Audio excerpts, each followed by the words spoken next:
You wouldn't believe what a 35-year-old man saw outside his house. At first it seemed like a normal day, until he noticed a black elderly old man. The scratches on his body, the torn clothes, something wasn't right. What this man discovered when he decided to check inside the house. It was so disturbing that he had to call 911 right away. What happened next? It's honestly mind-blowing. But before we begin this incredible story, make sure to hit that subscribe button and turn on notifications. Trust me, you won't want to miss what happens next. The story starts with Robert. He was a 30-year-old man who lived in a quiet neighborhood. He worked in a corporate office and followed the same routine every day. In the mornings, he rushed to work, and in the evenings, he walked home through the same peaceful streets. The houses in the area were well kept, and most people stayed to themselves. Robert wasn't the kind of person who pried into others' lives. He liked to focus on his work and relax at home. However, there was one house in the neighborhood that always seemed strange to him.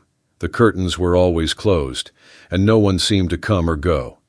It wasn't something Robert paid much attention to, but it did stick out in an otherwise normal neighborhood. Little did he know that this house would soon change his life. One evening, as Robert walked home after a long day at work, he noticed something unusual. A faint cry came from the direction of the strange house he always found odd. At first he thought he might be imagining it. He stopped for a moment, trying to make sense of the sound. It wasn't loud, but it was enough to make him feel uneasy. He looked at the house, which was as silent and still as ever. The windows were shut, and the curtains remained tightly drawn. Robert hesitated, wondering if he should check or just keep walking. After a moment, he convinced himself it was nothing. Maybe the TV was on, or it was just a noise from inside the house. He shrugged it off and continued walking, but something about that sound stayed with him. If you've ever had that gut feeling something wasn't right, you know exactly what Robert felt in that moment. Make sure you hit subscribe and turn on notifications. This story is just beginning, and trust me, what happens next will leave you speechless. The next day, as Robert walked past the house on his way home, the sound returned, and this time it was unmistakably louder. It wasn't just faint, it was desperate, filled with pain, and impossible to ignore. His heart pounded in his chest as he froze in front of the house. He felt his palms sweat as he debated whether he should check or leave things alone. For a moment, he thought about walking away, but his conscience wouldn't let him. He took a deep breath and decided he couldn't just ignore it. Slowly, he approached the house and walked up to the front door. With hesitation, Robert knocked firmly on the door and waited. After a few seconds, the door creaked open slightly, and an elderly black man appeared. The sight startled him. The man looked fragile and weak, like someone who had endured far too much. He gripped the doorframe tightly, his hands trembling as though he could barely stand. His face was pale, and Robert immediately noticed the faint bruises around his eyes and the long scratch running across his neck. His clothes were dirty and torn, hanging loosely on his frail body. "Hi," Robert began cautiously, doing his best to sound calm and non-threatening.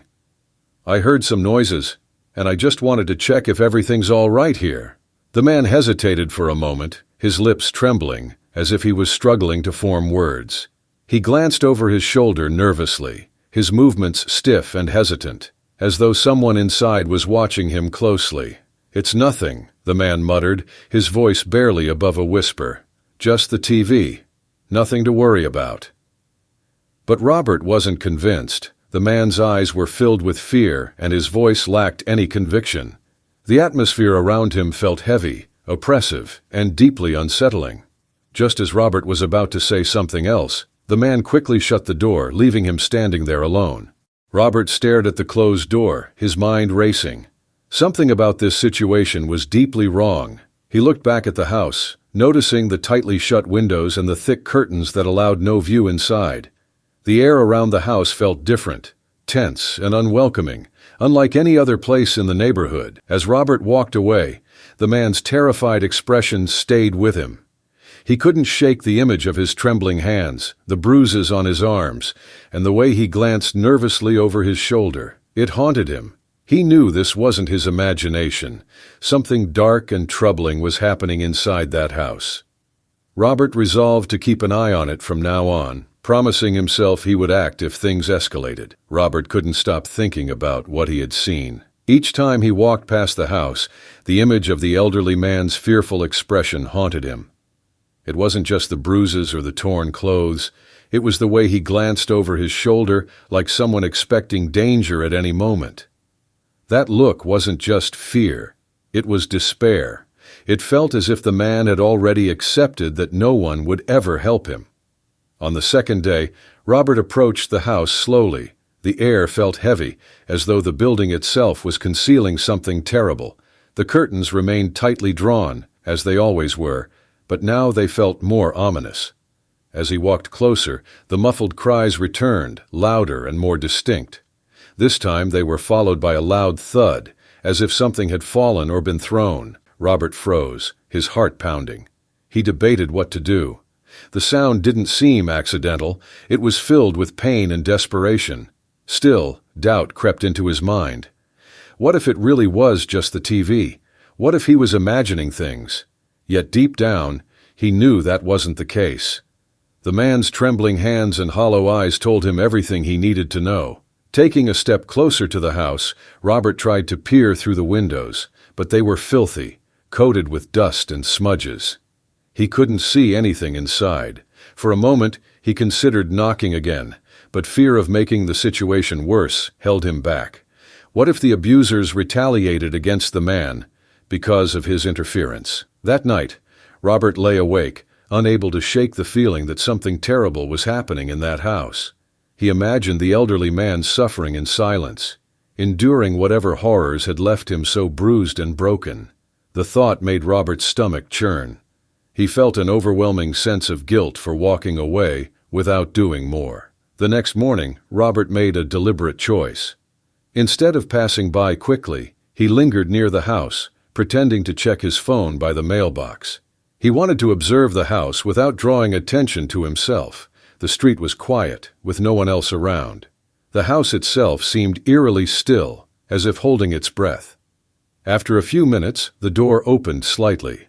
Robert's breath caught as he saw the elderly man step outside. He was even worse off than before. Fresh scratches marked his arms and face, and his movements were slow and labored. His hands trembled as he carried a small bag of trash to the bin near the door. Robert felt a surge of anger and helplessness. He couldn't believe no one else in the neighborhood seemed to notice or care about what was happening. "Hello?" Robert said cautiously, keeping his tone soft. He didn't want to scare the man. The elderly man stopped, glancing at Robert briefly before looking down. "It's nothing," he mumbled, his voice barely audible. His words were hesitant, as though he feared someone might overhear him. "Are you sure everything is all right?" Robert pressed gently. The man didn't respond. Instead, he turned quickly and went back inside, shutting the door firmly behind him. Robert stood there, frozen, staring at the closed door. His mind raced with questions. Why wouldn't the man say anything? Was he too scared to ask for help? The thought made Robert's chest tighten. He knew something was wrong. He could feel it. That evening, Robert sat in his living room trying to focus on work, but his thoughts kept drifting back to the man. He replayed their brief interaction over and over, analyzing every detail. The man's trembling hands, the fresh scratches, the way he avoided eye contact, it all pointed to one conclusion. This wasn't just a misunderstanding or a minor issue. The man was in danger.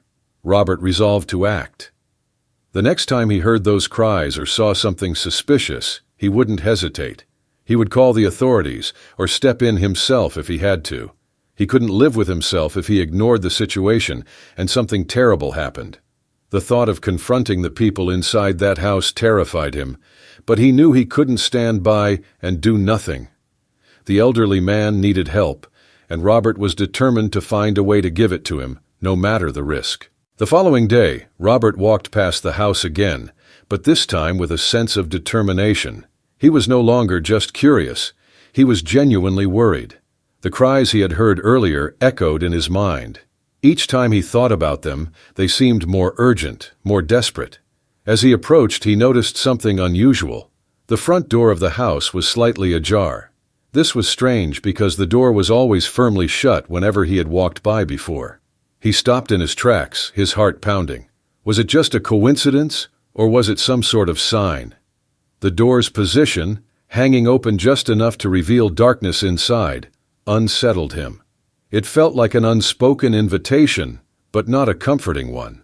Something about the scene made him uneasy, as though the house itself wanted him to uncover a secret he wasn't ready for. Robert hesitated briefly, glancing at the windows, which were covered with thick curtains that hid everything within. After taking a deep breath, he moved closer to the door. "Hello?" he called out cautiously, standing just outside. His voice seemed to disappear into the silence. There was no response, but the stillness felt heavier than before.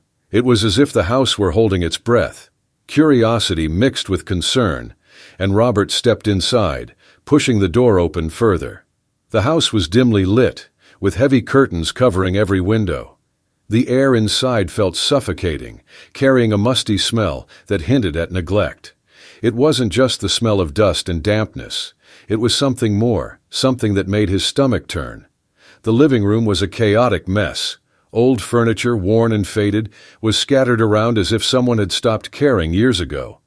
Piles of newspapers and magazines covered the coffee table and spilled onto the floor. Dust floated through the faint beams of light that filtered in through cracks in the curtains. Robert's footsteps made soft scuffling sounds as they disturbed the layer of dust covering the floor. As he moved further inside, he froze. There it was again. The noise. A muffled sound, coming from somewhere deeper within the house.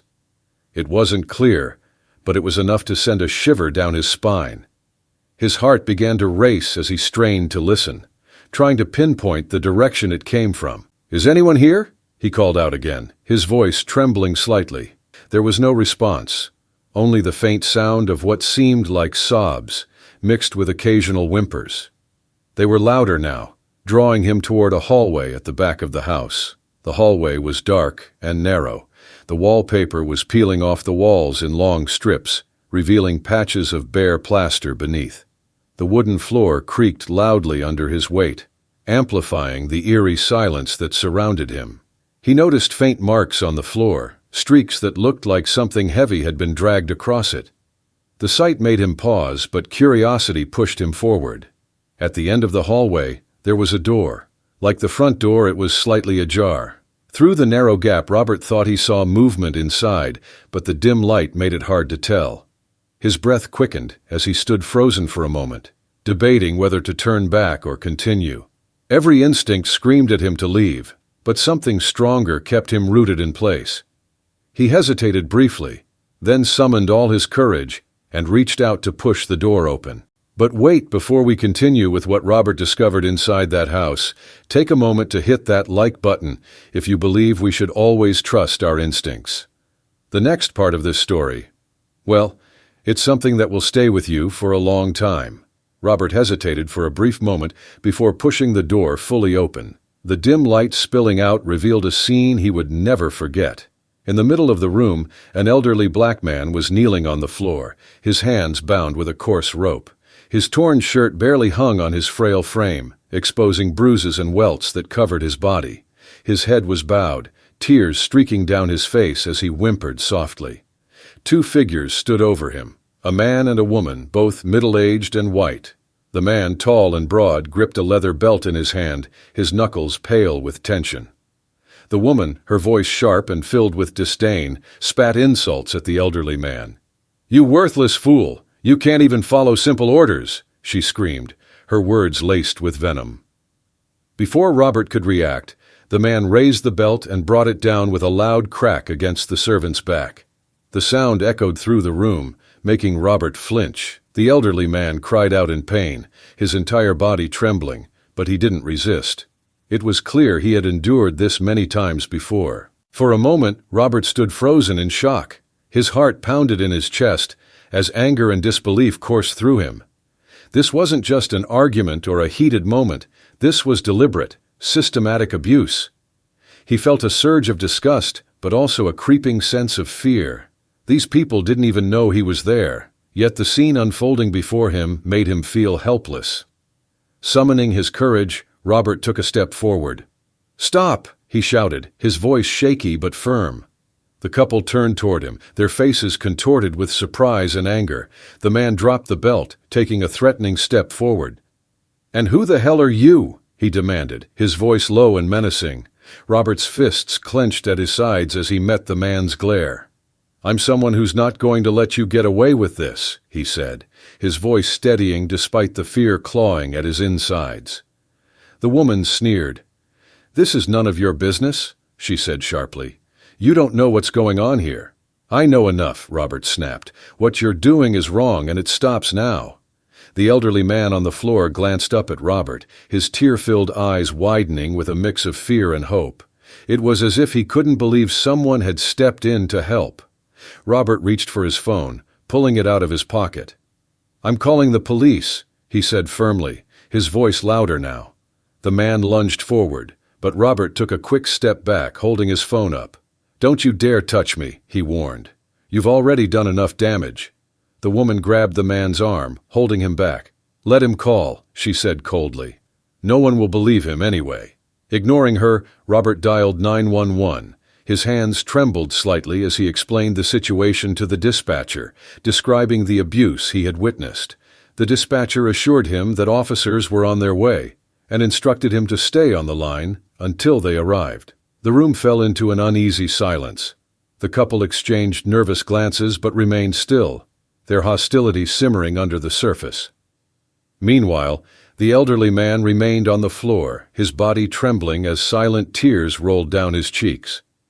When the police arrived minutes later, Robert explained everything he had seen. The officers immediately detained the couple and untied the servant.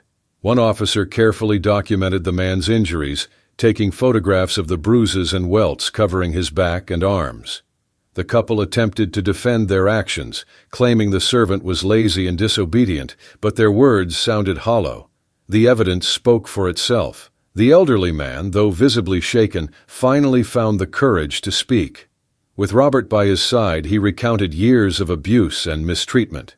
His voice was weak, but his words painted a vivid picture of cruelty and neglect that left even the officers visibly disturbed. As the investigation continued, the police discovered hidden cameras installed in the house, their footage revealing months, if not years, of recorded abuse. It was undeniable proof of the torment the elderly man had endured. Before the couple was taken away, the elderly man turned to Robert, his voice trembling as he whispered, "Thank you. I thought no one would ever come. I thought I'd die here." Robert felt a lump rise in his throat. He placed a comforting hand on the man's shoulder, silently vowing to help him in any way he could. The couple was led out of the house in handcuffs, their protests drowned out by the weight of their crimes. Robert watched them go, feeling a mixture of relief and lingering anger. He knew this was only the beginning of the process, but at least the nightmare for the elderly man had ended. As Robert watched the couple leave in handcuffs, he couldn't shake the image of the elderly man kneeling on the floor. The raw emotion in his voice as he whispered "thank you" replayed in Robert's mind, solidifying his resolve to ensure justice would be served. The house, which had felt so oppressive before, now seemed eerily quiet. The officers carefully walked the man to a chair in the living room.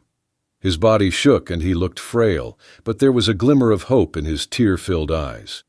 An officer handed him a glass of water and asked if he felt ready to speak. Robert sat down beside him, offering a reassuring nod. "You're safe now," Robert said softly. "They can't hurt you anymore." The elderly man glanced at him, his lips quivering as he tried to form words. "I thought no one would help," he said, his voice barely audible. "I didn't think I'd make it."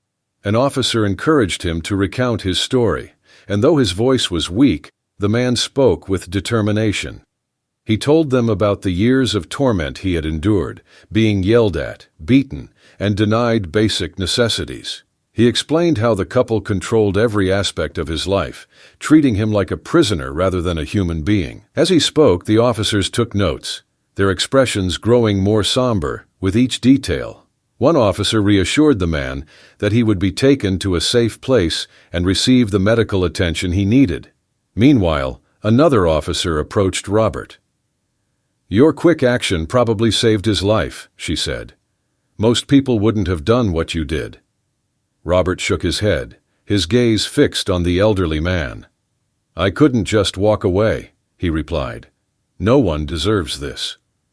As the police completed their initial investigation, they uncovered more evidence that validated the man's claims. Hidden cameras in the house, as well as physical records of financial exploitation, painted a horrifying picture of the couple's actions. The elderly man had been living in fear for years, with no one to turn to, until now.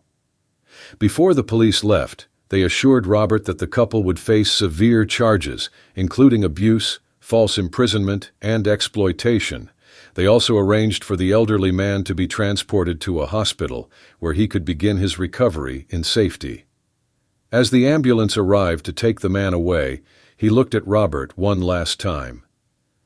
"You saved me," he said, his voice cracking. "Thank you." Robert watched as the ambulance pulled away, a mixture of relief and anger churning within him. He had done what he could, but the scars on the man's body and spirit would take time to heal. This story shows how one person's courage can change everything. If this resonates with you, share this video with someone who needs to hear it, and don't forget to subscribe to this channel and like this video. And make sure to stick around. The aftermath of what happened in that house reveals something about our society that we all need to hear. Robert stood outside the house as the ambulance disappeared down the street. The air felt different now, quieter, less heavy, but the weight in his chest remained. The events of the day played over and over in his mind. The elderly man's trembling voice, the evidence of years of abuse, and the sheer audacity of the couple's cruelty all left a deep scar on Robert's soul.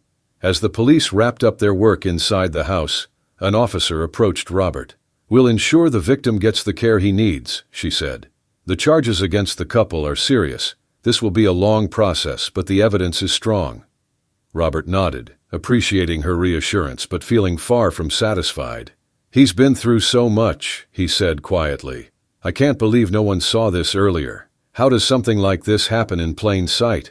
The officer hesitated, then sighed. "It's more common than you'd think. People don't always pay attention or they assume someone else will step in.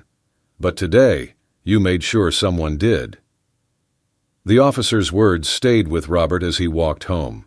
His neighborhood, which had always felt so safe and quiet, now seemed unfamiliar. Every house he passed seemed to hide its own secrets, its own stories of suffering or neglect. The thought unsettled him. When Robert returned to his apartment, he found himself unable to focus on anything else. The image of the elderly man's face, etched with fear and gratitude, was burned into his mind. He wondered what would happen to him now. The hospital would treat his injuries, but what about the deeper scars? What about the years of trauma that couldn't be fixed with a few stitches or a warm meal? The next day, Robert decided to visit the hospital.